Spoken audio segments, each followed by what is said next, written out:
Okay, it is 3 o'clock, and I would like to call to order the Community Mental Health Ottawa County Performance and Quality Improvement Committee for today, Monday, March 9th, 2026.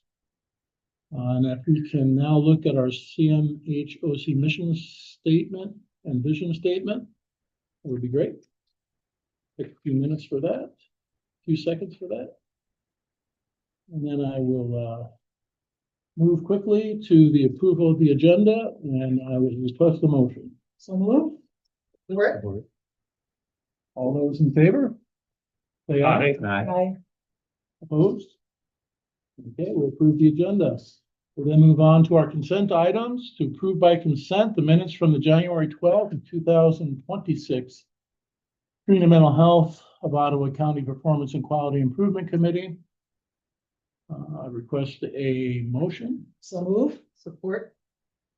All those in favor? Aye. Opposed?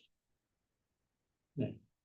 Okay, we'll move to our first presentation, the IDD adult presentation. Yeah, I'm going to talk about it. The full presentation will have to happen at the next committee meeting Okay, because there's been some developments within the region that's going to make us kind of adapt some of that. okay, I also want to get some feedback from our parent advisory group on some of the results of this, which I'll explain before I formally present it. So what the Service Review Committee is the committee process we use in the IDD adult programs. It's our function. It's to look at every person-centered planning that comes in. If there's a request to increase, decrease, or stay the same any item, we have a review committee comprised of the IDD adult supervisor team that reviews the request, looks at medical necessity, and approves and denies it. I've beefed that up over the last year, and what you'll be getting probably before the board meeting, but definitely full presentation here that we weren't ready today, is my findings of a year review of that committee. What I wanted to uncover was, how are we actually approving requested increases in amount, scope, and duration for services like CLS or the primary one, but you have a whole bunch of other supports coordination for the IDD adult. You may recall, if you've been on the board for a while or been paying attention to CMH, or you're a family that's lived through this, they got rid of the support intensity scale 2 years ago, a little bit more than that now, which was one of the major anchor points of determining how much somebody should get. What I've been able to do over the last year is to combine our kind of data of how we're making those decisions. And it really shows a lot of continuity, which you will see that we've actually been using a pretty consistent methodology of approving amount, scope, and duration increases. And we've actually been approving a far majority of those requests. And you'll see it's about 80% of them, because the goals and objectives that drive the plan warranted the increase. But I will tell the committee that there is no uniform set of utilization management guidelines that we have to go from to help us deal with approving or doing utilization management, especially in the world of CLS, which we talked about. So the reason why I freezed my presentation on it is that I have gotten the regional entity to agree last week, and the other CMH partners, that at a minimum, we're going to develop uniform guidelines for several types of services. One, CLS, MI, IDD, whatever. There are families that, if you're on the mental health side of things, don't get as much access to CLS as they do on the IDD side. So we have families, some sitting in the room, that have to go, which side should I be on to get that service, right? And so what we need is some uniformity region-wide, because I stopped the process of developing my own guidelines if it's not going to be supported by appeal by the region. And I have given you data to show you how we've looked at, say, CLS in the past, We looked at the differences between authorization for self-directed folks versus non-self-directed folks. And I decided before I take the next step and develop the Ottawa County CMH Authority guideline for these things, that I'd take a crack at the region and my partners to get to uniformity. And they agreed. And we're going to put it in writing. All of them agree? All of them agree. Good. And we agreed to try to put something together between 60 and 90 days from now.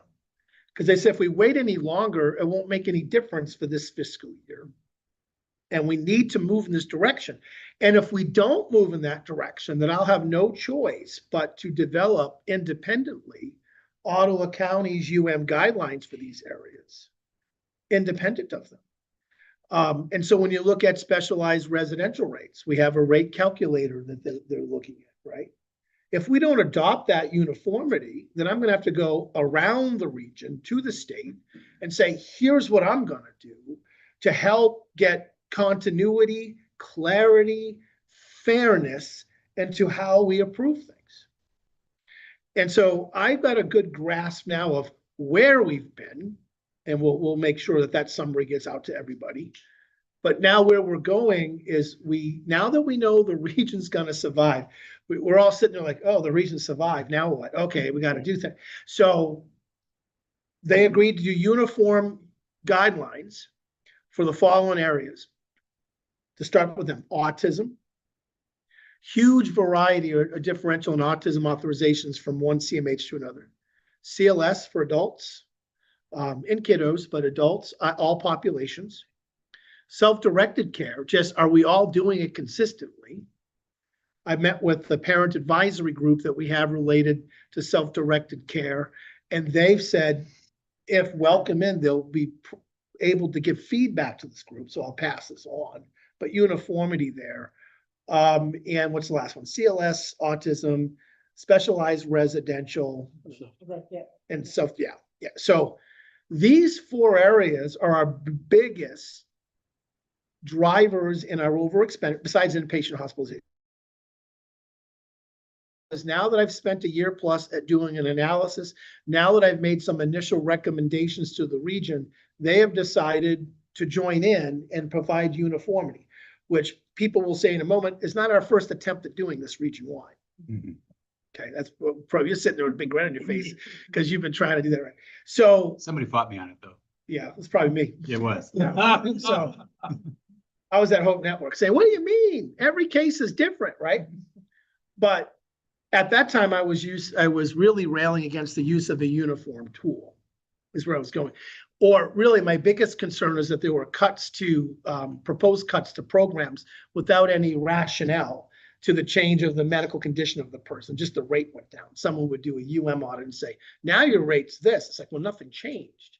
But Paul's right. I did lead an effort back in those days to challenge the utilization of a tool, only a tool to do it. And it was the SS specifically, and they did say stop using it. So no, well, be happy what you Well, and just learning from that process though, I mean, what the state was pushing back on is you cannot be any more or less restrictive than what the Medicaid provider manual is, which is, we know was very broad, but it cannot be any more restrictive than that. And also it has to be a standardized, acceptable tool. You just can't create one that you just throw out there that hasn't been approved. And what I'm looking for are things like, and this might be a pipe dream. What are reasonable goals and objectives for folks in certain types of arrangements? Could it be, is it the goal would allow a person to reach their maximum potential in life or something else? Because right now, the only thing that's driving primarily our authorization process on the DD side anyways, is what are the goals and objectives and how do we meet those without any real parameters? Now, the only parameters is us pushing back, saying no or yes. We cannot push back on cost reasons alone. We can't say it's too expensive. You can't do it. However, we have to be somewhat reasonable so we have fairness with the benefit across the board, or, you know, sooner or later you do run out of money. So it's that delicate balance. And I think what's happening is I'm saying, we can go to loan as Ottawa, but as long as, if we don't have the support of the region and we lose on appeals right above us, like the family, whoever says, no, we don't agree with you, we think we could have this too, and we lose the appeal, then it's really by appeals alone. In fact, I think our administrative law judges have been put in this position when it goes to that judge of like, well, I don't know, I talked to all you regions, it's all different, split the baby, just give them half of what they want, is usually what we're seeing in these decisions. So what I'm seeking is, I know where we've been, and now it's like, all right, can we come together in those core areas and develop some guidelines? Now, I will be honest with you and the world, because it was public comment I did at the LRE. I actually called for the centralization of the processes at the region level first. Like, why don't you do it? If you're not going to adopt the rate calculator that we have or this, you manage it. And it wasn't just an attempt to say, oh, hands off, but really, if we can't have uniformity in the region, then the region has an obligation for somewhat to have some consistency in the region. So you do it. And the middle ground was, instead of having them do all those functions for us, we'll develop uniform guidelines. So I swung the pendulum way to the right to get to the middle. And it worked, to be honest with you. And the other directors were saying, yes, I'd rather do that than have the region take over the full management of self-directed care. Mm-hmm. But I will tell you, I have received feedback from families that they rather have it centralized, to be honest with you, because it's different in different communities. Mm-hmm. And I think that was one of the elements of the state's RFP, was to validate some of that thinking. So I also use that as the way of saying we should move in that direction, because that's where the state wanted to move. Now, if this doesn't happen quickly, we have other PHPs that have come standardized guidelines and these things, SWIMBA and the Southwest, some others have these things we'll be looking at. We don't think we're going to start from scratch. We're going to see what other folks are using throughout the state for some uniformity on these things, and then try to build upon those. We'll be identifying members of our team to join a team up at the region. And our goal is to have, some movement on this relatively quickly, because the amount of deficit spending we're doing in the region at this rate, there will be no money left in the internal service fund at the end of this fiscal year. We have $30 million in the internal service fund.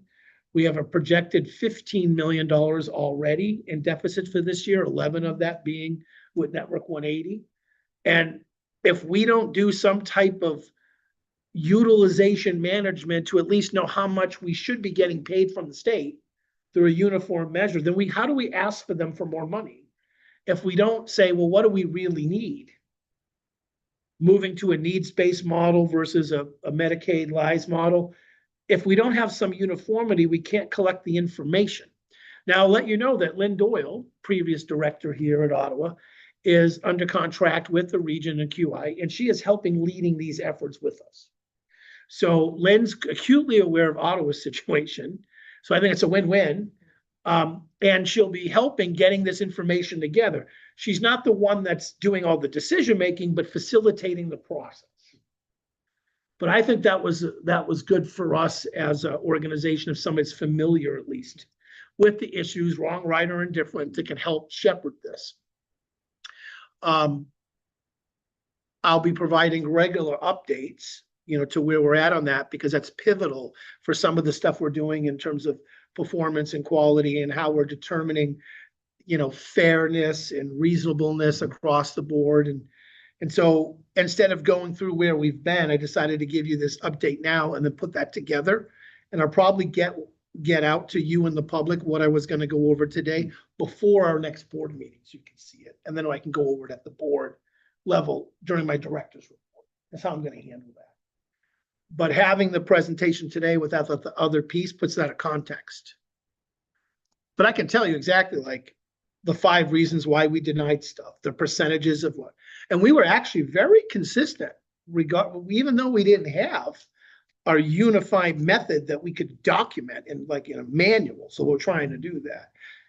And it's because we created the service review committee and every Friday they were doing that and we're collecting data on it that was helpful, but so I wanted to offer that in lieu of that to say, look, we're looking at unified guidelines region-wide for these areas, and then it will go out.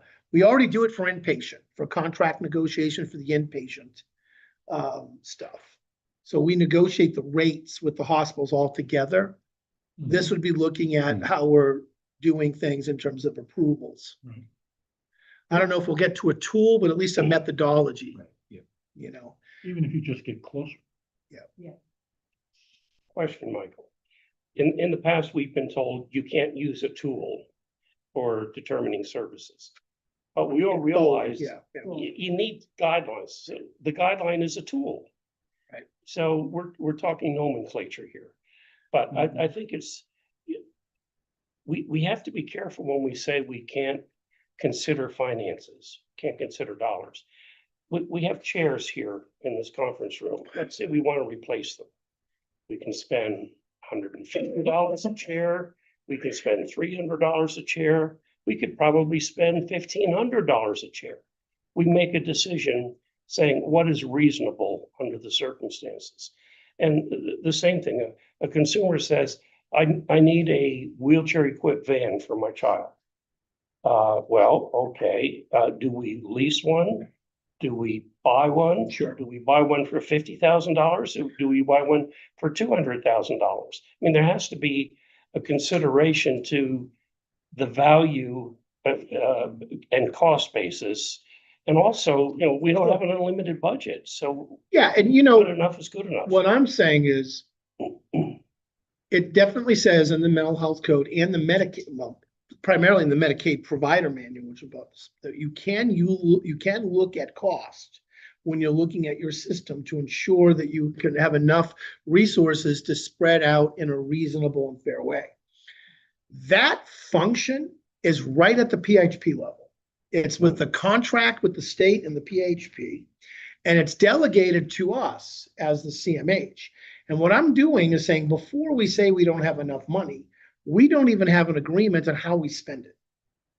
And so before cost becomes a major variable, you have to then define what need is, what's allowable, and then we can determine, is it a misallocation of resources within our region, or do we need more money?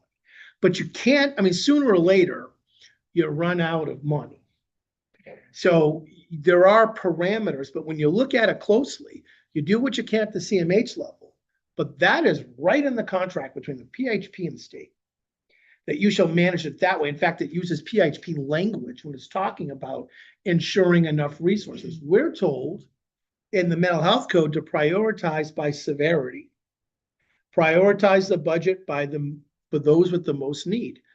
Who are those people exactly? What do we define as need? Can we spend $36,000 on a home improvement or not? Because that's stuff that's come up, right? Okay, that's not in our rates that we get from Milliman to the state, I'll tell you that. No one has that figured in the rates that we get from the region when we're asked to do this stuff. So Tom, I think you're absolutely right. It's like a delicate balance. And what I'm trying to do is say, we don't even know the first part of it consistently to get to the second part, which is funding and expenditures. What is reasonable? Well, I don't know if I have unlimited money. I don't know. Yeah. It becomes a different, I mean, you still have parameters, but not as much. We don't. Well, we still have a fiduciary responsibility to spend the money wisely. Yeah. And is the wording still in the mental health code? Services appropriate to the need? Yes. So that, It's determining the need is what I'm getting at. And we've lost our way as a system due to factors beyond our control as a system. We have one part of the state saying, an MDHHS, sure, you can spend money all on this stuff and be really flexible. And the other side saying, what are you doing over here? That has to be medically necessary. You can't have 30 units of that. Well, we've lost 5 appeals and it's been upheld. So what do you want us to do? And what I've decided to do, the strategy before I make changes, is to give the region a shot at it And if they can't do it, I have to go around them. I have to go to the state and say, here's the identified need, has how I've defined it. Here's how much we're getting. Here's how much we need. Are you telling me I'm supposed to cut things under these circumstances? If so, then I don't understand some of this, right? And that's why we've used the Internal Service Fund to balance our Medicaid deficit the last 2 fiscal years, is this thinking. But sooner or later, as Margaret Thatcher once said, sooner or later you run out of other people's money. Like, that's why socialism doesn't work, she says. But the reality is that's the truth. And I'm sitting in a regional entity meeting and they're literally saying at this rate of spending, we'll be out of money. And I'm going, so are we going to ask for people for more or not? And we have to develop a language that they understand. The legislature, Yeah. right? So we have to at least begin I don't think they even know on the legislature what we're talking about when we ask for money. They just say, oh, hey, you're coming again for some more money. What do you want it for? Well, we're running out of money. Well, why are you running out of money? Oh, can't you manage your budget better? Yeah. Yeah, but we have these needs that were mandated to, right?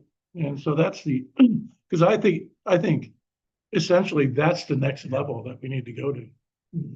And, and so we're looking at a lot of those things right now. I was just very happy to hear from the other directors that the time is now. I would have proposed last year, but hey, better late than never.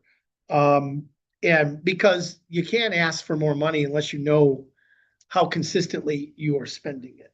And it's a regional benefit, by the way. Mhm. Our Medicaid benefit is for our region and throughout the state. It isn't just a CMHOC thing. And, how do I look at families and say, well, here's our budget. We've got to contain it. We're going to develop our own set of guidelines and do that, which might result in some people getting more money or less money, depending on their need, without the region being full agreement. And I've decided, okay, I'm going to keep the train moving, just like the residential rate calculator, Right. but I'm not going to, I'm going to keep hoping we get there. And if you do it on your own and then you need more money, they're going to say, well, I don't like your model. I just would have listened to Paul 8 years ago, we would have been fine. Sure. But the reality of and I mean that. So the assumptions, though, there are now 4 out of the 5 CMHs in a deficit in our region. So I think they're like, oh, no matter what we do, we're all kind of in this boat. And the one that's not in a deficit is really close, like within like $1,000. So every single CMH in the deficit right now in the region is projecting a deficit of 100,000 or $1 million plus a year more. And so it's like, all right. So that's kind of what I was trying to cover there. Originally, I was going to show you, here's how many of these we approve or disapprove, but I want to put them all together with what we're thinking with this guideline, how it would compare, Obviously, you know how I probably feel Yep. about this, that I'm very supportive of this. I think that it's a great idea to go down this road. A couple of areas of caution, though, too, is like what you're doing within Ottawa County is looking at utilization of codes, which is very beneficial. You're doing a really, really good job of looking at that. Within the region, there's differences in definition about what one code is over another. That's So right. like specifically between supports coordination over CLS, because some of the CMHs within the region are going to use one code over the other. And so you're going to see those inconsistencies about approval of which is which. Yeah, So I there's a think couple. uniformity within the region, I think is going to be really, really helpful if you can kind of come to some agreement about definitions about what those services are. Yeah, and we got But a our change. hands full Yeah, because, it's a change. you take something like the emergence of CCBHC, which it becomes more beneficial for a CMH to use one code Mhm. versus another. Yeah. And you superimpose that on this whole thing, then, what is our funding strategy in the region? So there's a meeting coming up this week with all of us directors to say, how are we approaching the financial models Yep. to make us successful? Is it CCBHC at all costs? Is it these things? What are the impacts? Mhm. Because like Network 180 is adding 90-something positions to their thing to beef up their CCBHC world, because they have to directly operate it, right? They don't usually do that.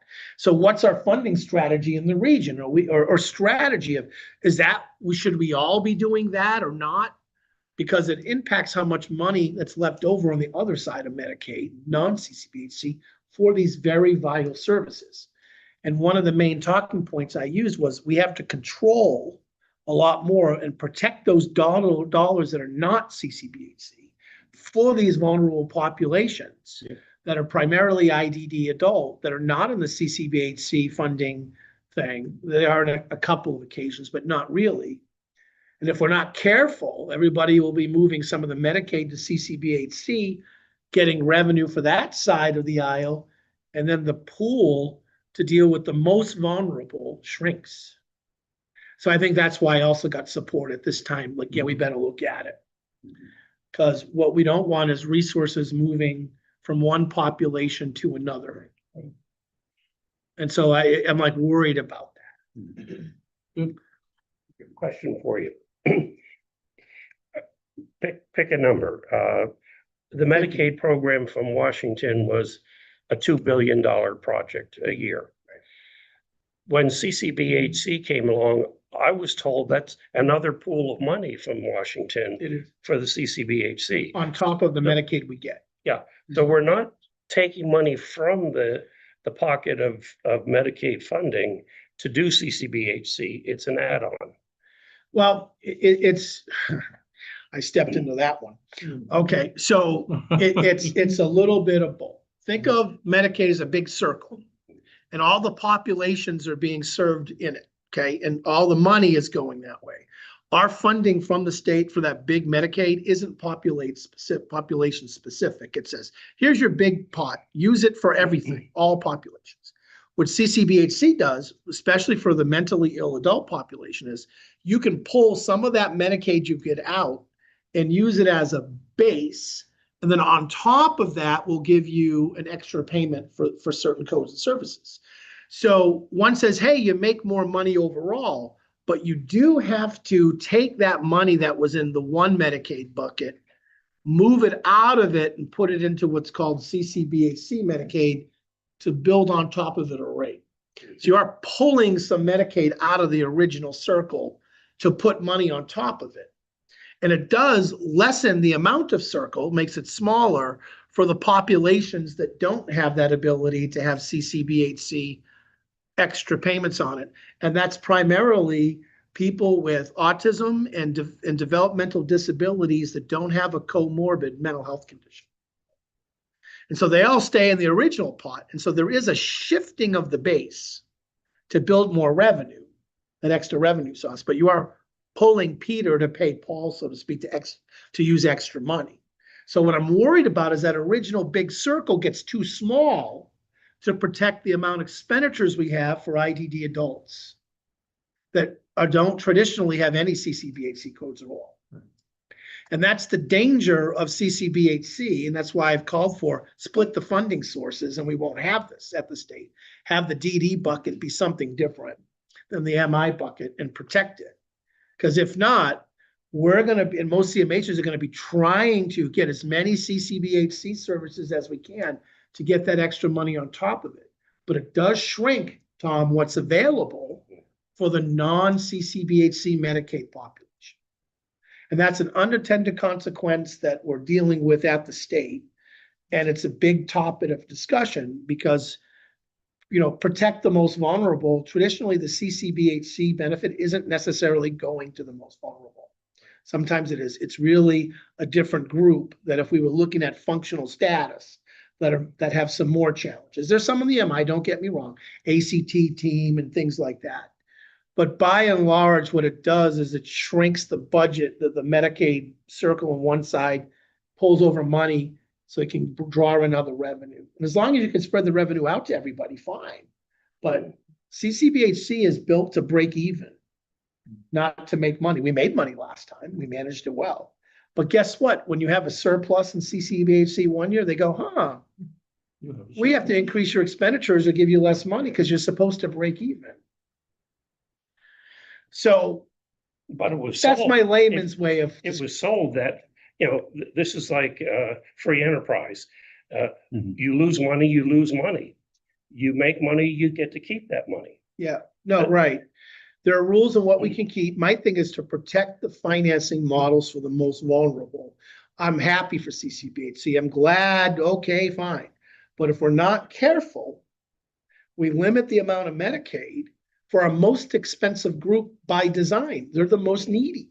And so that pool shrinks. We're already underserved. Right. So I can have all the UM strategies I want if the pie is not big enough, is what I'm getting at.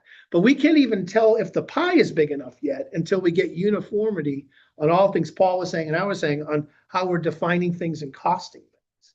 The days of staying in your budget are fine are over. Are over. So a lot on that. I spent some time on that, but that's really what that was about. All right, we'll move on to old business. I don't believe I see anything on the agenda. Does anyone have any old business? Before we move, just a follow-up question that, do we have timeframes on that, Michael? For the uniformity, Yes. we're hoping to get, you don't laugh, we'll hopefully get guidelines up and running with between 60 and 90 days. Wow, okay. That's how serious we're Pretty taking aggressive, it. yeah. Yeah. Yeah. Because to me, you'll run out of time in this fiscal year if you don't. We have to get the message to the state of how much we need. I don't think, we're not gonna be in this business to decrease the amount of, it's really what's going on, how do we articulate? 60 to 90 days is what Mary told me Okay. this weekend. Okay. But the state for next fiscal year is already in the middle of their budget process, just about wrapped up. So Right. All set? Yeah, sorry. So, Yeah, no, that's good time. That's why you're here. New business, access and crisis utilization report. Yeah, so in the future, I will be inviting, she doesn't know this yet, she's homesick today, so I can say this out loud. I'll be inviting Carrie, who runs our access department, and some other folks to go over this report for you. I'm gonna slowly but surely, some of these things that I've been presenting, moving to others, because you probably get sick of hearing my voice. So this is looking at, I remember we started this a while ago, looking at the number of crisis contacts. You had it up there a second ago. Yeah, stay there. Okay, I don't know if we can move that box thing away or something, or I'll just read it. Okay, so the first chart you're looking at is crisis contacts. And remember, each crisis contact has the potential for something like an inpatient stay, crisis residential, partial, all of those things. And we were at, for this time period, for January and February, 72% did not result in an inpatient stay. 28% did, which is a smidge over our target. We like to keep it over at, I think 25% is really our goal with that. We're still, and if the regional entity people listening, because they listen to our meetings, we're still the best in the region with this rate of hospitalization. Even though we've seen an increase in our inpatient things overall, we're still well within where we want to be in terms of diversions. So that's what the different circles represent. Yeah, orange is inpatient. And then you have diversions, meaning not somebody going to a crisis residential or a partial hospital program, or the bulk of our things. Diversions are come back and see us. Let's get you hooked up with some services or some stabilization services right then. So the bulk of our interventions are diverting people, not only from inpatient care, but from the use of crisis residential and other forms of treatment like partial hospitalization. And we do have a step down into partial in a different graph in here. And then you can see it based by, okay, so we have the bar graph and the pie graph are doing the same thing. And then that last box down there is just the number of child versus adults that are in there. And you can see that the bulk of everything are still 170 to 53 adults versus children. Some of that is there's a lack of resources for children's services, and some of these diversions to hospitalization are for folks with developmental disabilities that couldn't get into the hospital. Where the hospital said, well, no, they have a developmental disability. It's still a fundamental problem that we're trying to address. I intend to address it contractually. So the next set of contracts with the inpatient providers, I'm going to ask for metrics on denial rates for anybody with a dual diagnosis of IDD adult or MI in a hospital, and the real reasons why. Were they not medically necessary for that service? Because if they are, it's my belief they cannot deny admission based on diagnostic category. So I'm going to deal with this. It's a long-standing issue. We have a lot we're dealing with, but this is imperative. So that tells you some basic stuff. Okay, let's go to the next one. Let's see which one that pops up. Yep. Okay. Now, Paul, this is for you, and we haven't got it right yet. Just, we're getting there. So what this was looking at, all right, is individuals seeking services through initial screening. Remember, I was saying, boy, if you get past the screening process around here, you're almost guaranteed to get into services. And so I wanted to know, well, how many people don't get past the screening process? And so what that first graph is trying to show you is that we had 296 people have an inquiry for services, okay? 157 of them went to the screening process. There were a lot that didn't even make it there. And you can see as it goes down that we ended up with, from 157 through screening, 113 getting pushed on, and then you end up with the percentages. And then to the right, it tells you like how many people for which type of disposition. They were referred out, no services were needed, wrong number, things like that, not a resident. We had 15 of those that weren't residents, for our services, and they weren't seeking CCBHC, and I double checked, Chelsea, just for you, because they would be eligible. CCBHC has no guideline. You can go to any CCBHC. Referred to a senior program. You can see the totals, but it's still not getting at what were the core reasons clinically someone didn't make it from screening to assessment. We got what happened to them, but I'm not there yet. Like, so did Fred just not have enough? What? I know what happened to them. You referred them out or for these reasons, but why weren't they really eligible? Besides, some of them tells it like not a resident. So we're getting better. So, but you look at phase 2 of this graph and you can see we're working hard. Scheduled initial assessments, 46, readmissions, 10, right? There's 147 of these things that were put in there. So I think, Director Duff, we're getting closer. I like the direction that it's going. Thank you. But we're not there yet. Yeah. The mothership hasn't landed, where I still can't say, the top 5 reasons clinically, not weren't a resident, is this. Because our screening tools seem still to be the best indicator. If you get past the screening, you're getting past the assessment and to get in, and then why you need both then. We'll just have one. If one's really doing the work of the assessment tool, because everybody seems to get in after they're screened, then that's a problem too. So Olivia, who you met, Olivia Martin, who's our whiz with this stuff, she's like, I'm getting closer. And really, we haven't had a lot of data until we put in our new PCE system 8 months ago now to get to this. But it's hard to capture this in a report or in a spreadsheet like this or a graph, but it would be nice to be able to tell, like, person does not meet eligibility for CMH services, but they're determined to be mild and moderate. Was a referral made to another provider? Or what happened? Did they just drop them off and that's it? They said no and that's it. We have the skeleton and the initial data, but not all the way yet. And that's why I'm like, we're getting closer.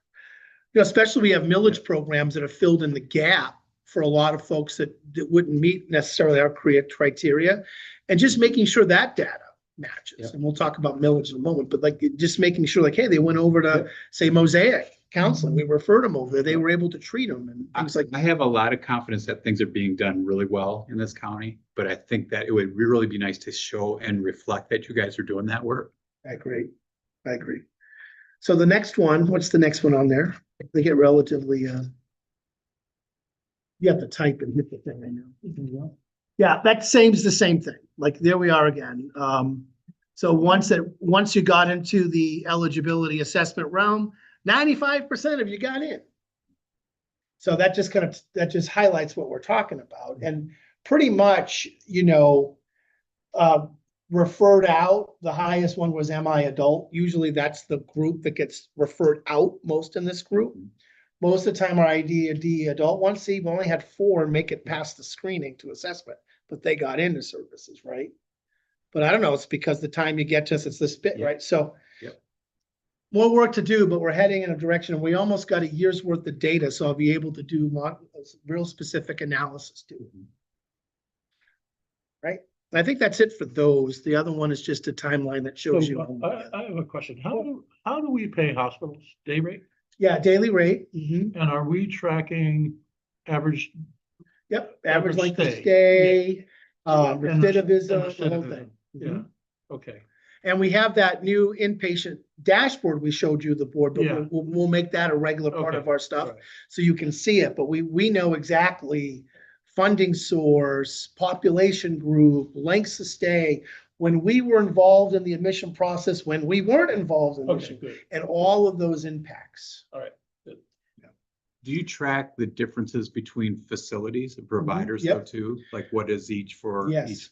Mhm. facility, That's yeah. new on our dashboard. I can tell you every hospital, those that we even had a single case rate agreement with, Mhm. that only saw one person, what was our usual experience with them? Mhm. And I'll tell you, they're usually longer lengths of stay. Right, yep. They're out of state hospitals, no one would take them, and they keep them for 30 days. We got all that in the dashboard. And we'll make that part of this reporting. But I think what I'll do is I'll bring those people in to do 10 minutes Yeah. each. Mhm. And that way you can keep seeing the faces with this. I had to make sure the framework was the way I wanted.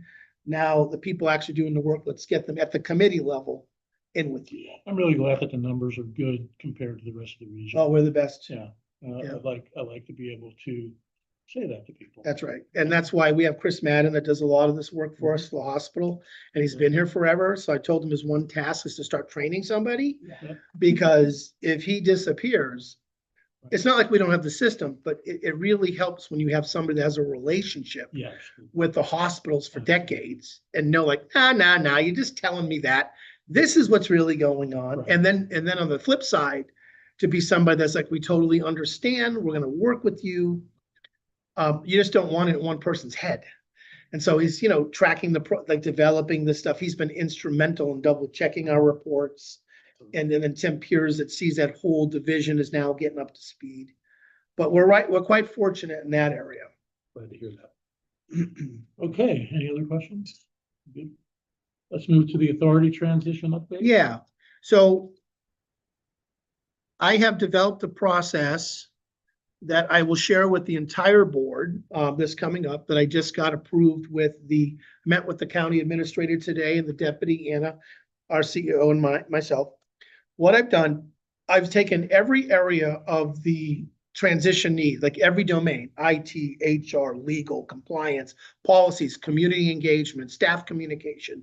And we've created kind of like a matrix, so to speak, of who on our CMH leadership team, besides Anna and I, will help sort out the transition needs of all of those domains with the appropriate county administrative match. I've included the entire leadership team, and you'll see it on the grid when we send it out. I had to get it approved today. That was the meeting before this. That's why I don't have it for you right now. I'll tell you, the leadership team, the CMH leadership team, during this whole transition team, and I'll say it in public on TV, it was really hard for them to know how to answer, should we become an authority? A lot of them are like, well, I don't know. I mean, we'll do what we have to do.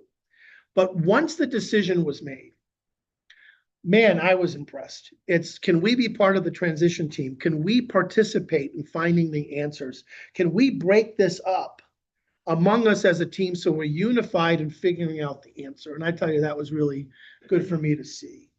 We have like Chelsea that's going to be leading up staff communication and community education about where we are at in the transition team. And so Chelsea will join with the county's communication person as we're looking at this, and wherever we're at in the process that we're going to outline, we're giving regular updates, but we're going to have our membership of our leadership team take the lead. Now, Anna and I will be assigned to overall, like if they have questions that we have to get answered. There's gonna be like a senior transition team, myself, Patrick Waterman, and the county administrator, and the 2 deputies, to deal with any issues. But I've been able to get a couple of principles approved today, and I'd like to share a couple of them as I put this in a document so that you can see as a full board, so I'm not waiting the whole time. I just didn't have time to write it up for this meeting. And the first principle is like, we're gonna assume the transition date could start as early as October. We could become a full authority as early as October 1 of 26. If you remember, we have a year transition, but the state can allow us to do it earlier. But if we do it earlier, it does not change the protection rights of all of our employees for all of those key elements that for at least a year. It just means that we're saying, you know, if we had to guess, let's say, what part of the transition are we gonna, when do we think we're gonna actually become an authority, actually be able to change our name? And we're thinking that's gonna be October 1, or the latest will be in February, right? So there's some assumptions that you will see about this. The other kind of, you know, pivotal thing with this is if there's something that we should stand up by ourselves, like a certain function that we can't wait until October 1st to begin, we'd work with the county to identify that, have the CMH board see it, and move on those. One of them, like I said at the board meeting, is the CFO. I want an independent CFO with CMH under contract by the end of April. I want to put a contract together, have you all look at that as a board and approve it, so that any contract we have with the county about the authority is looked upon by a third-party attorney. And we would use existing county funds to pay for it and not burden the CMH to come up with new funds to pay for this during this year. It's my belief we've already paid for all of our administrative allocations. If I want to bring some early, I want to use the money that we're paying the county and use it to pay for those things so that we do not increase. I know this is more of a finance committee, but structurally you should hear this, increase our expenditures for the transition. In fact, I don't tend to spend a dime, either existing dollars or finding ways to say, starting this date, we're no longer paying them, we're paying this. And so that was an essential principle that the administrator said, yes, we will work together to ensure there is very limited impact to the department when we're looking at needs to transition across the time. And he was very, yep, we'll put it right, we'll do whatever you want. Our goal is to support this department becoming an authority. That was good to hear. And that CFO reports directly to Yeah, you. the CFO would predict to me and would interact with the existing county structure now while we're in a department and help us figure out where we need to be. And I need that CFO to go other CMHs, to other authorities, to look at this and report back to me and finance of how we think we should progress with that, because that's going to be the most difficult transition piece for us is fiscal. All of those things. Since they're paying, who negotiates the contract? That would be the real question. With the With the CFO. I have given them a rate range and Good. they've agreed to it. All right, great. They're helping me, HR is helping shape the position description. And I hope to have it, I'm gonna try something with this board. Normally, we don't bring new positions to the board. I'm gonna do this a couple of times so you see how it's working. And in the future, you'll give me the authority of a certain way to manage the positions. But your role is going to change a little bit. I want you to see, before it's like the county approved this is what we're doing. Now I want you to see it. You know, and I don't think we should wait until the authority date to start that practice. No. Yeah, Right now, we are a policy board, correct. which basically builds a box around us in terms of meddling with the operations. That's right. Is an authority more of an administrative board? No, it's the same thing. So, It's still the same thing.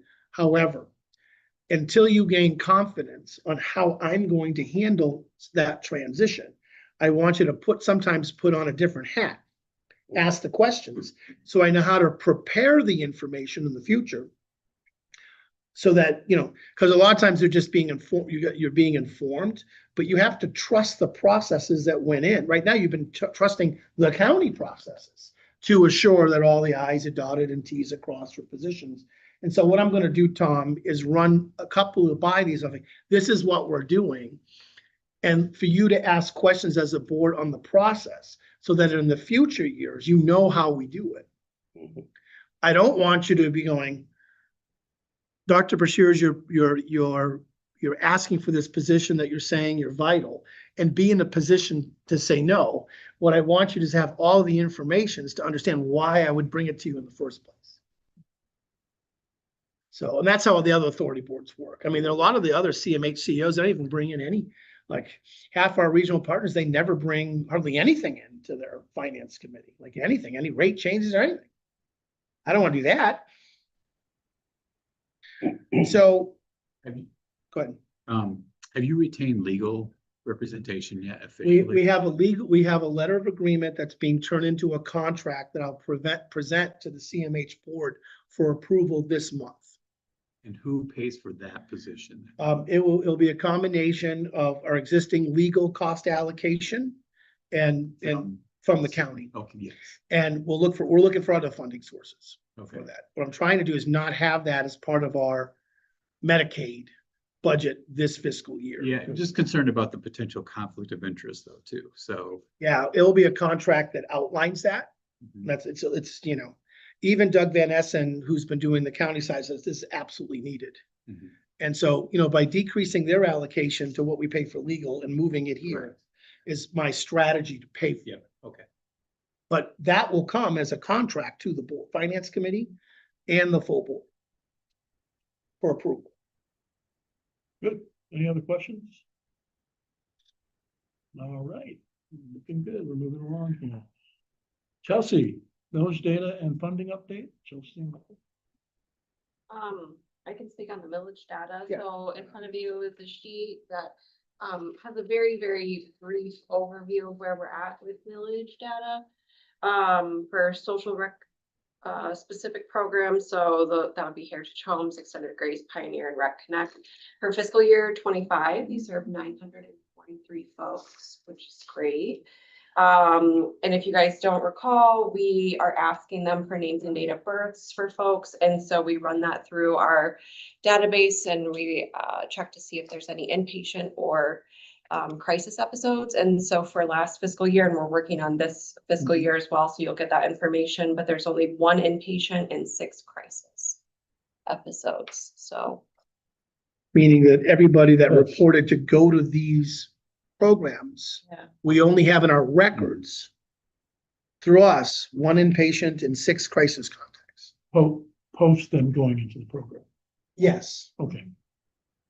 So Well, it some of may them have might been have been there a year. hospitalized and then eventually went into the program, Sure, yeah. but once they become. Well, No, we capturing that Yeah. too. Oh, you did? Yeah. Okay, excellent, excellent.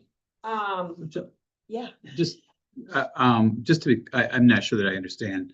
If they're receiving them, if they're receiving services under the millage, do you also capture those that their level of care had increased, that they would need traditional CMH services as well? So we But you do capture inpatient, but do you see anybody that's coming from these programs up to the traditional CMH? So Olivia's data collects those that would be authorized for our services. Yeah. Would you like that? I can share that data. It would be yes, good yeah. to see that, the numbers about the number of persons that Sure. were the mild to moderate that then kicked up to. I can do that. We also did quality of life surveys, and overall a raving review, which is very cool to see. Yeah, And we're still collecting them. They come in sporadically and, so I will make sure that you guys get an updated report on those. And then for the one-time millage funding, so that was that second RFP that That we did Dr. last year, yeah. Bashir's had, done in the fall of 2024. Or 25, 5. Was on maternity leave, so Last year my for- brain was not there.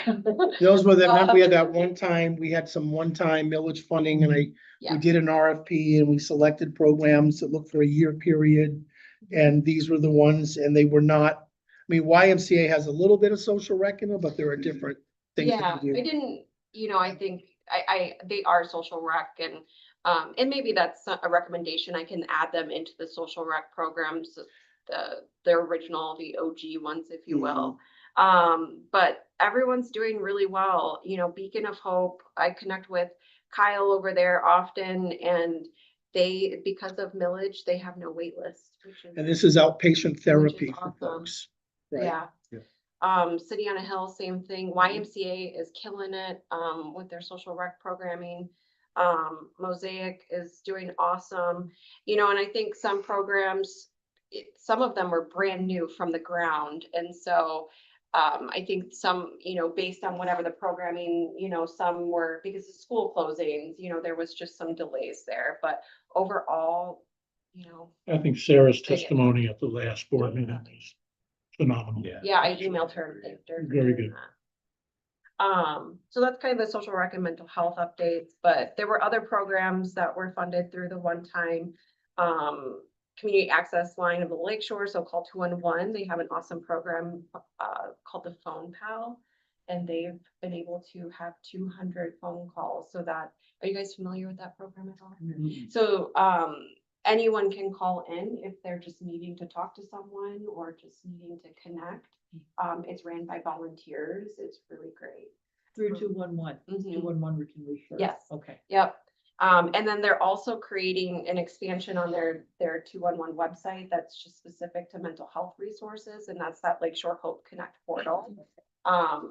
Due to sicknesses, everyone was sick this winter. They're about a month behind, but I'm hoping that they'll get things launched.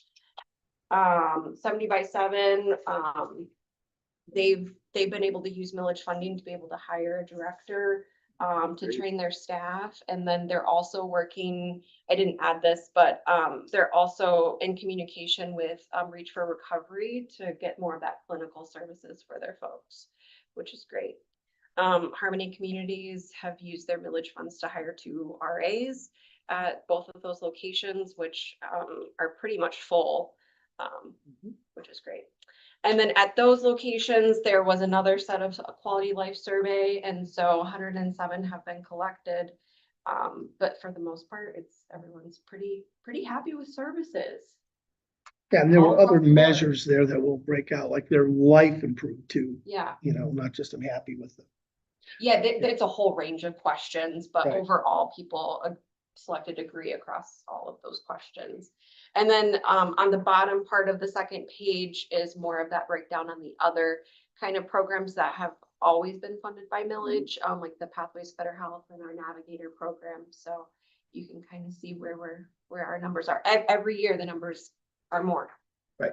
Every year. They grow. And you know, and Chelsea's collecting right now, in addition to how many people served, what of the number of what are the utilization of activities utilized that day. So some programs have 4 or 5 things. So it's one thing to say, well, 110 went there. Well, once or how many times or Right. which programs? And I know we're in the process of collecting that data right now. It's been a little bit more complicated, Yeah. especially if they didn't build that infrastructure to collect it right away, but we're still requiring it. Because if 110 people show up for an hour and say we're using millage to fund a program that's open, say, for 6, I want to know which activities people utilize. What do people like? What do they want? The other thing I discovered in a conversation was, you know, when we first put these together and we came to the board and we say, here's what they are, and we're kind of doing them. We've had stuff here at CMH to try to remind people what's available, but we really need to beef up, like YMCA continually tell people, Mosaic continually tell, Right. because there are still people that look at this list like, I had no idea these were, right? And so I didn't even know how to find. And so we're gonna have to beef up how we're continuously informing I think the people what's millage- available. The millage campaign will also help in regards to that. Yeah. You know, I think we need to really be pointing these things out. You know- I thought it'd be helpful for you.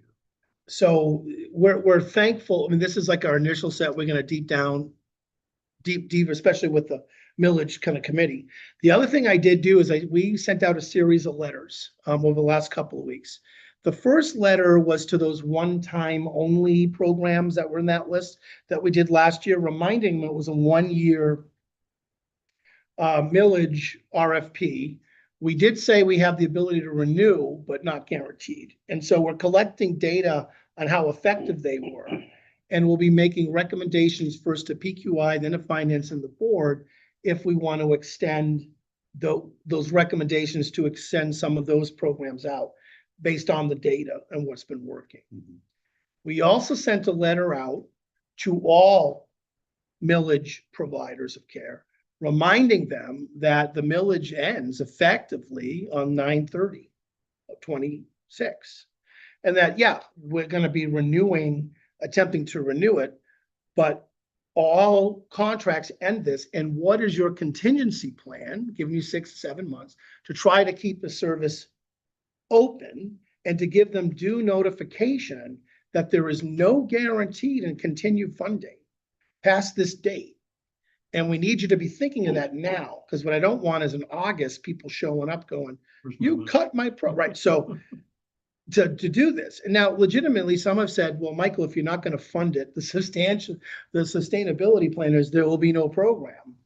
Okay, tell me that. Right? So that we know what we're dealing with that. And even if when the millage gets renewed, we still utilize a 2-year cycle for some of these main ones of approval. And we would be entering in a new RFP to see what we want to utilize the millage for this go around. Meaning there's no guaranteed of continued millage funding year after year after year. And I need them to understand that, because some of these programs we have funded for over a decade. And I intend to say, well, let's look at the ones we've funded for 10 years. Here's what's happened, how much money we've spent, the impact. We may say to some of them or other ones, hey, we're going to let somebody else do something for 2 years and you come back around. But I need to know if that just ends that program. It's my belief, and I've said this numerous times, that millage should not be a permanent funding source for a program forever. Chelsea and I had a brief conversation about this. When we give millage to folks to help them out in a crunch, we are asking for sustainability plans coming back, because I think that's really, really important. Right. That the public knows that we're being good stewards, that we're Right. trying to empower programs. That's right. Going forward. The second thing that I think would be helpful for us to look at, and I don't know whether we can get that data, is to look at how much of the millage money was administrative cost in the beginning to how much of it is now, and how much of it is going into direct services. I think that's going to be a really helpful thing to look at.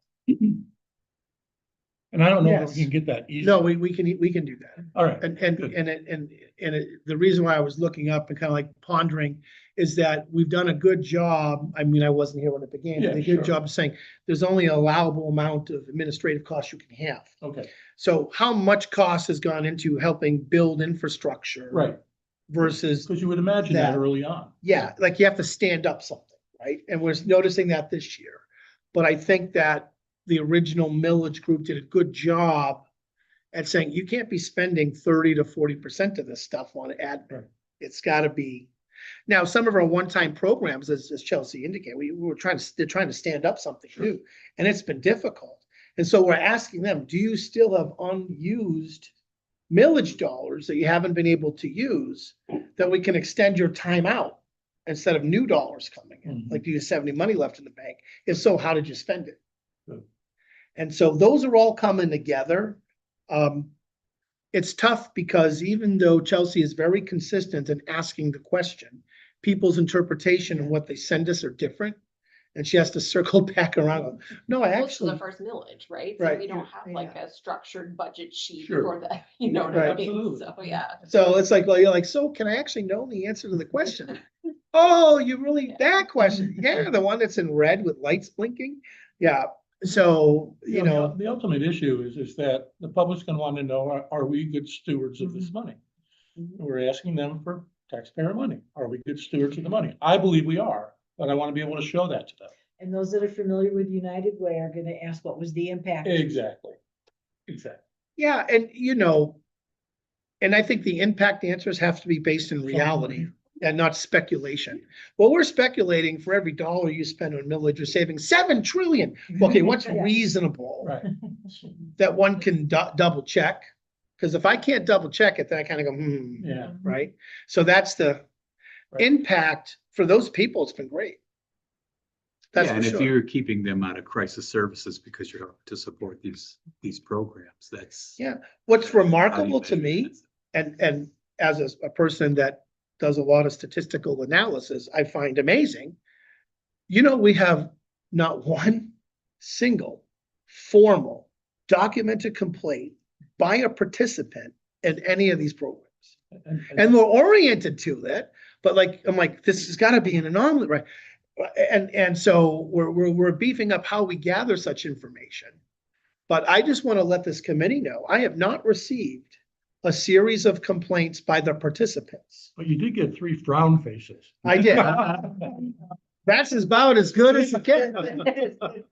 But there's nobody said of this place and da, da, da. Now, we've had other people give us opinions, but they're not participants. Exactly. And And I think that that's important, that, I mean, if we can continue to document that we're not getting complaints, that's a very, very important. yeah, thing for the public. and I'll stop harping on a moment. My belief is the provider following the contractual agreements that we have? Yes or no? Mhm. Are they doing what we're asking? Because it's our program. They're delivering it for us. So if we as a CMH say we don't like the way something's being delivered, it just means we want to change our own program and then look for providers that will do it in our way. It isn't their programs and we're paying for them. And that's a huge distinction. These are CMH programs that we have providers giving us proposals, how they would do things, and then doing them. And I think it's important for people to understand the difference. It's not like we woke up one day and said, oh, look, they have a program over here. We should just fund that. We created it with Right. full participants. They're implementing our program. Yeah, and so when we ask for sustainability, it's a silly question. Well, if you don't want your program anymore, CMH, I guess you won't have it. It shouldn't, the removal of our millage program shouldn't put that entire organization in jeopardy of closing. We dealt with that last year and asking them, you cannot have us as your major fund source, meaning if we go away, your whole organization goes. And we were very careful on that and did due diligence. And we even had to have one provider separate corporation names and show us how it's separate. Right. So millage program doesn't destroy the rest of their programming. Because sometimes people get that, like if the social rec or some program goes away, that whole organization's going away. And then you're taking away my whole organization. I'm going, no. Should be just. a program. Yeah, and so we're being very careful of keeping track of that delicate ecosystem, but we do have to do a much better job continuously in the future of continuously letting the world know it's here and here's how you access it. Because even the providers of the program going, all right, well, we're off and running. Well, the first group of people found out about it, right? But some people had no idea we were doing things at the Y still. Well, and I think Yeah. we'll have a millage section on our website Yeah. that will live there. And I think that will be a good place for folks to go and see, oh, wow, like we've continued to fund XYZ programming. This is available. This is what they're doing. These are the Right. upcoming stats. Do Millage program of the month, or millage program of the week, or millage, Your millage dollars at work. exactly. I had someone tell me a couple times, maybe in the room, may not be in the room.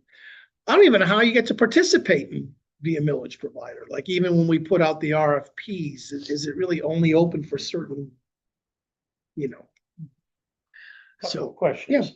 The original intent of the millage was to replace programs that had been eliminated due to cutbacks in Medicaid funding. But one program specifically that was mentioned was supported employment with the closing of Can Do. Do we have any Yeah, services that fill that niche? Because employment. there will be some people for whom that's a litmus test as to, is the program doing what was intended? So to me, one of the variables, not the only variable of the millage, was to address current reductions in Medicaid services the way we deliver them. As you remember, the millage was never designed to supplant Medicaid services.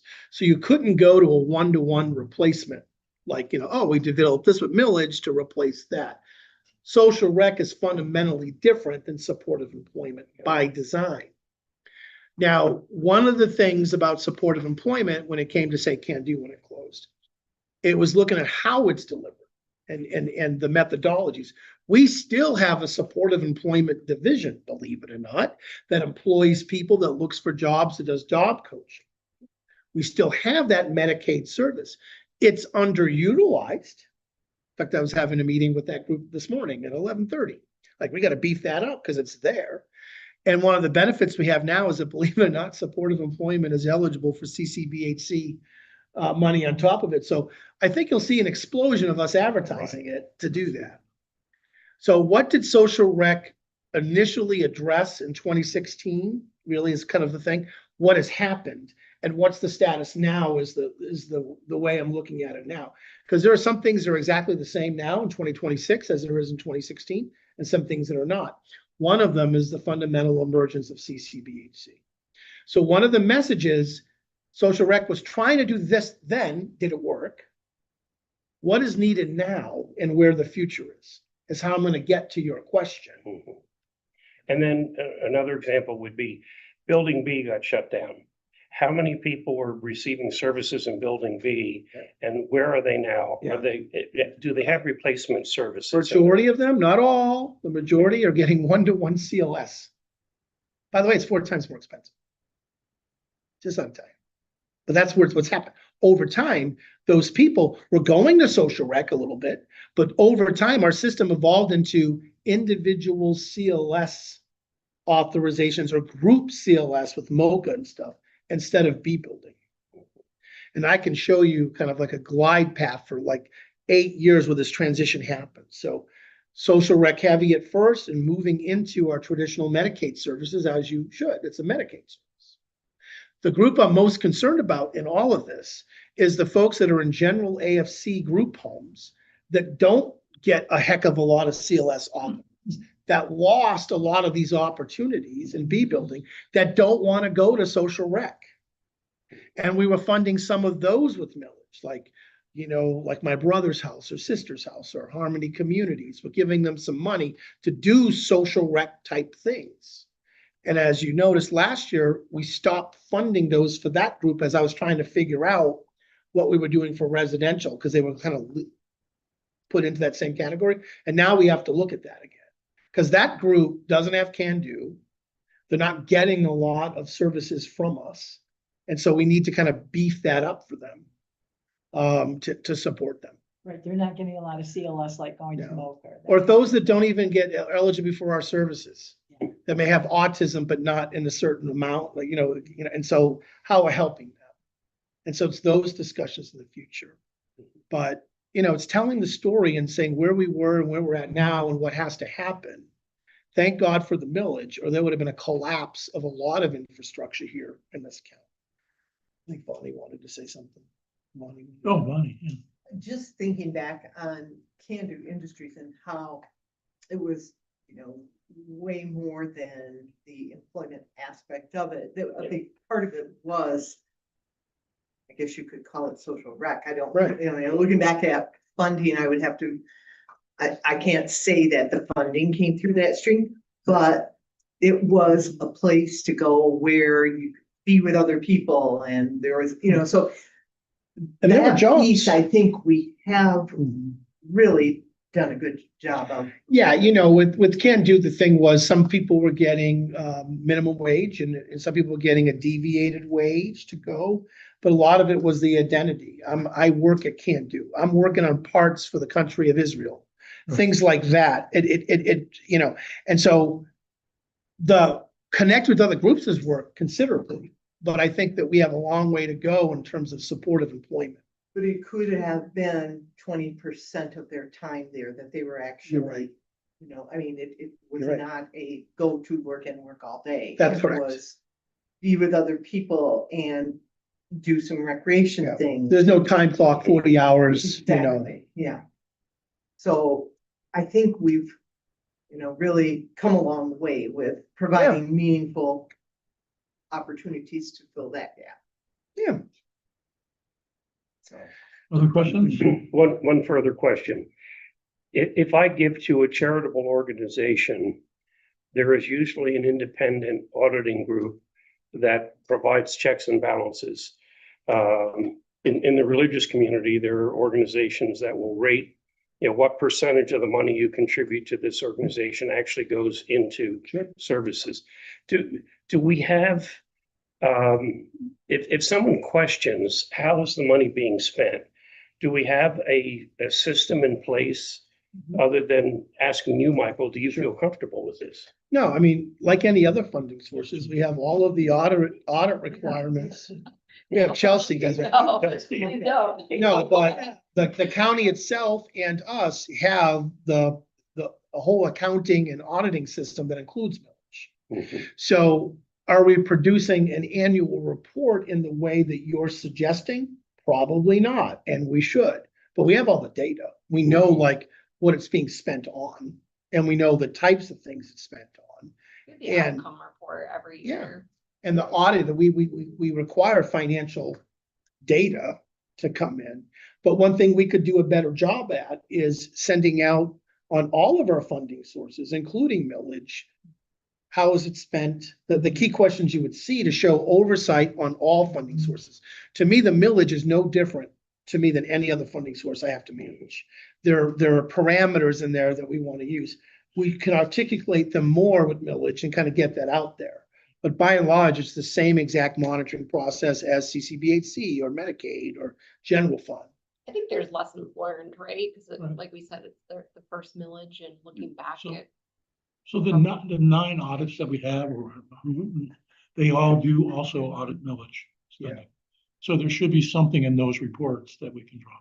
Well, we report on the utilization of millage, where it's at. You see those in your financials now. Yeah. It's one of those as millage and grants and it separates it Yeah, out. okay, Right. okay. The deeper dive Mhm. in terms of what Tom is saying is really kind of getting that data and making sure that we're understanding it Sure. in the same way. Gotcha. There are definitely more stringent reporting requirements for non-millage dollars, for sure. So we could, once it's approved, beef up how we want to do it, knowing that most of the programs we're funding are like a grant. And so we have to be very careful of how we're doing it, because to them, they're like, we're agreeing to do this for you and give this information back. But how it's spent, for sure, we look at it. And so, like, do we pay for people's salaries and how much of it is? And who are the people? We collect that. Are we paying for people that are really not delivering the day-to-day services? And if so, what's that capped at? Is there an admin rate? Yeah, we have those in the contracts. So we can beef up that for sure. So that you can get a sense of, yeah, we are looking at it very similarly to other funding sources. And if anybody has any questions that they anticipate being asked or asking, certainly let me know and we will be prepared to answer those questions. Yeah, I mean, but just, we had a FOIA request for information, and how we reported out the financial made it more confusing. So we had to kind of look at, are we separating the items in the right buckets correctly? Because in our audit to pull out what was spent on millage, we had stuff that was conveyed that were in grants. So it looks like, well, I didn't know we were doing that. Well, that was in the wrong bucket. So tightening up all of those processes for sure. Yep. For sure. Good. Excellent. Great report, Chelsea. Thanks. We're ready to move on to updating board policies and bylaws. Yeah, so one of the things that in the authority transition process I'd like to do in conjunction with Tom Bird and any method he would like, executive committee, whoever, is to review, we're supposed to do it annual anyways, but to review all of our board policies and procedures and get them ready for standalone authority status. And if there are actually any conflicts, because right now we are following all county policies and procedures as it relates to every area in the organization. So I want to make sure we're going through all of our board policies and procedures, updating them, and looking at, are there any potential changes we have to make because we're in the loop? At first glance, you go, no. But what I'm learning is, well, our board policies and procedures that don't have everything in them, and they may not address certain things that we're defaulting to the county right now to do this. And so what I'm wanting to do, and I'll ask Tom, it's really the chair's decision on how we do this. Do we do this as do you have an executive committee look at these with another methodology? I haven't asked him yet. That's why he's looking at me like, why don't you tell me before the meeting? Actually, we've discussed. Okay, good. And a good example would be right now, all the contracts that finance committee approves, that the board votes on, go to the county, and the county gives them to the board chair to sign. Well, we need to come up with a policy of who's going to sign the contracts. And is Michael authorized up to a certain dollar Yeah. value in normal course of business? Beyond that requires trillion board dollars, yeah. approval. But Yeah, things like that, like who signs them? Yeah. Is it chair? Finance director. Right. And so I want to do an analysis of that. I want to start like looking at all of them. And so I'm open to any process, but it is a performance improvement activity. And I thought this is the committee to discuss it. How we should go about reviewing all of our policies and procedures at the board level. With creating new policies and procedures, Yes. like HR, I would imagine. Well, yeah, all of our policies and procedures agency-wide will have to change. All, I would think you have a organizational meeting comes up in March, April. April. So Yeah. you'll probably have either the same or a new executive Mhm. committee. And I'm wondering if the executive committee can make recommendations or whether PQI should make recommendations to the Say that executive again. committee. Peggy, we're gonna put you in charge of all this because you're. That'd be a mistake. That's great. I think that's appropriate to So, throw it out on the table yeah, and come up with a plan. In my view, if the earliest date we think this can happen is October 1st, we should have a draft of new bylaws for the Absolutely. authority no later than July. Yep. And then the board can review it, get additional input, and have it on the shelf, ready to go from the day we Right. reached that. Yeah, and since we're looking at it, we might want to look at like board orientation or all those stuff connected to it. We might as well look at the whole thing. because your auditors are gonna look at it. Yeah, and we also have CARF accreditation that we Yeah. utilize, and sometimes we put the governance in there, sometimes we don't, but I think it also shows we have to do it anyways, but the staff and everybody, like, we're looking at these things, like, oh, okay, yes, this does mean. Now, I believe in the initial impact in becoming an authority doesn't fundamentally change your role and function, but how it's documented has to change because we're no longer a county department. Now, our bylaws don't say because we're a county department, but it does kind of suggest by pointing, like, or being silent on certain things, like ratification of contracts. Some authorities, the CMH director is authorized to sign them all. Some have the board chair sign all the contracts over a certain amount, which is my preference.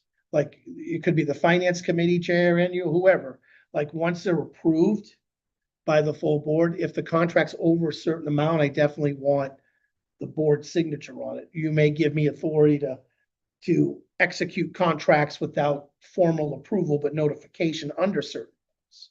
So I'm not bringing to you every single thing like, hey, we had to pay $10 more on this contract, some levels. And I submit to whatever the recommendations of the board would be. I would give you what I think others are doing. Like Mary at the region, anything over 100,000, she has to get approved. Anything under $100,000, she has to inform. You still get all the same information in your packets, but they've already been these ones have already been executed, so to speak. So it's however you want to do it. And it really is, after a thorough examination, the pleasure of the board. I'll give my recommendations, but you're ultimately, the county really is not necessarily doing the function of they're just ratifying the contract. It's very rare that the chair can read them unless they're wanting to read specific ones. Then there's time, but that's what we're going to be out of. Right. The politics out of that. So, Michael, with the transition committee that was just recently formed, do we already know what areas that committee will be? Yeah, and so I'll give the full board the full list of the domains, who's assigned and how we're gonna monitor it, including the board stuff. I'll be in charge of that. I'm actually gonna have one of my members of my leadership team shadow me when I'm having these discussions with you all, because I want all of them to be involved in one area. But you'll be able to see every area, what decisions have to be made, when we're gonna make them by. And, there's some basic principles, like if we have to stand something up for this October, we will, right? And the implications of that. What we're gonna try to do is avoid all chaos at the beginning of the transition. So within once we become an authority that first year, unless we have to stand something up independently, I'd rather use the county resources. Like facilities, it might be forever. IT, it might be forever. So you'll be able to see the strategy, the people, the dates, and when we're gonna update folks on our progress. Because everybody's watching and we can't muck this up. This is very important. So yeah, you'll be able to see all that, and you'll see which member of the leadership group, which senior person is attached to them, who their admin counterpoint is, what are the kind of milestones of the next 30 days, 60 days, what answers are we recommending? And then I bring all those to the full board and say, here's what I'm recommending as our transition strategy from now and say for the first 2 years of the thing, so that you see it.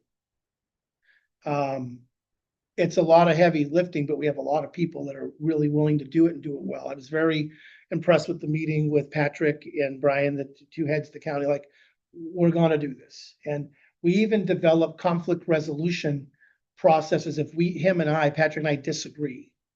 Like, what if I say, I wanna do this after an authority says, well, you can't?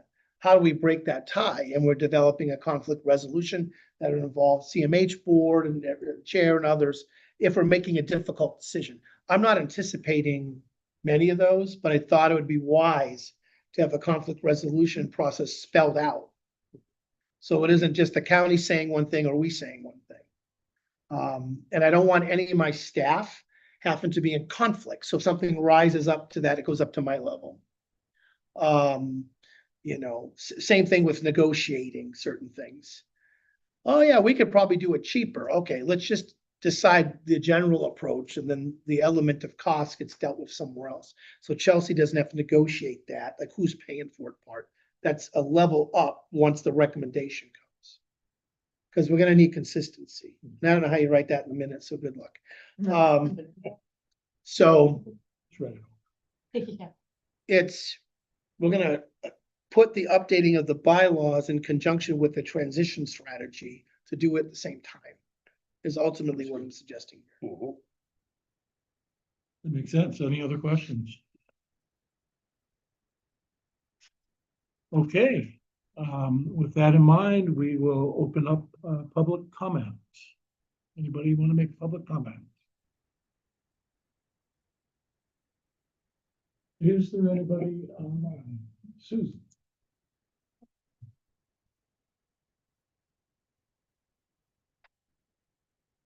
I have to make sure they say their name and everything.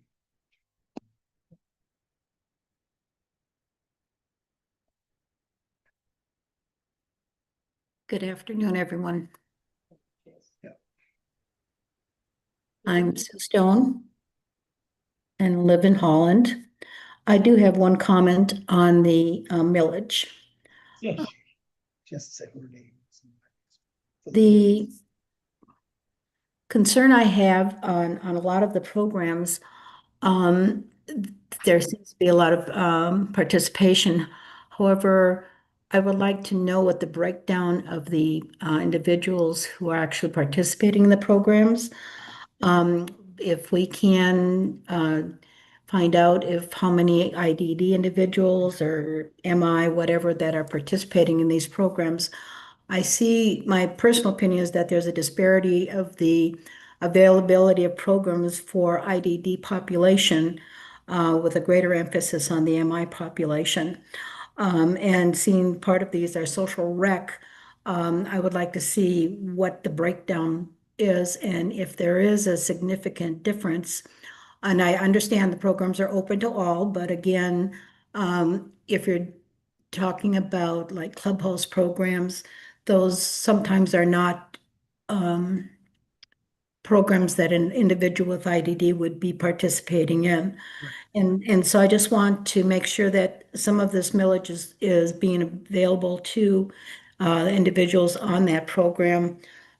Because I think some of the participants, if you see, Dr. Bashir's mentioned, is why people are not participating in those programs.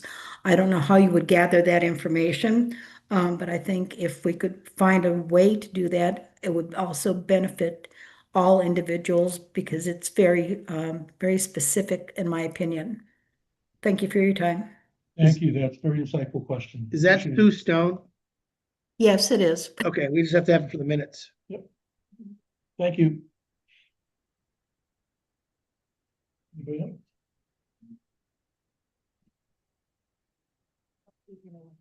And we have that data, by the way. Lily? Yes, I just want to remind that persons in planning and utilization management kind of conflict together, but we do need to have those difficult conversations. But the costs are going to cost the same whether you're in your own home or a residential home. And I just hope it doesn't get ugly because a lot of it, Mr. Bird's famous last words is the elephant in the room is Wasco. And it's like we're tiptoeing, sidestepping around those conversations, and that's the whole system has been resistant to South D for decades and decades. And South D can be successful. It changes lives, and a lot of people who benefit from self-directed services. And I just want to say again, I am a proponent of South D. And the CCBHC, I thought that was more for mild to moderate and to increase access for mild to moderate people. It's that, Yes. More encounters for people already in the system. The same people instead of you can afford new people. Right. Thank you. Yes, I was gonna say, I'll ask a question. Denise Newhouse, Allen Township. okay, Denise, yeah. The social rec programs, as I'm trying to convince my son to participate in something, where do we find out information about these? Well, you want me to answer it in public comment? We'll make sure you get the information. If you can, yeah. I just don't know where. Right. Well, that speaks to the thing we were talking Yeah, about. who knew? We need to really be promoting that even more. Yep. Good. Anybody else? Okay, with that in mind, we adjourn.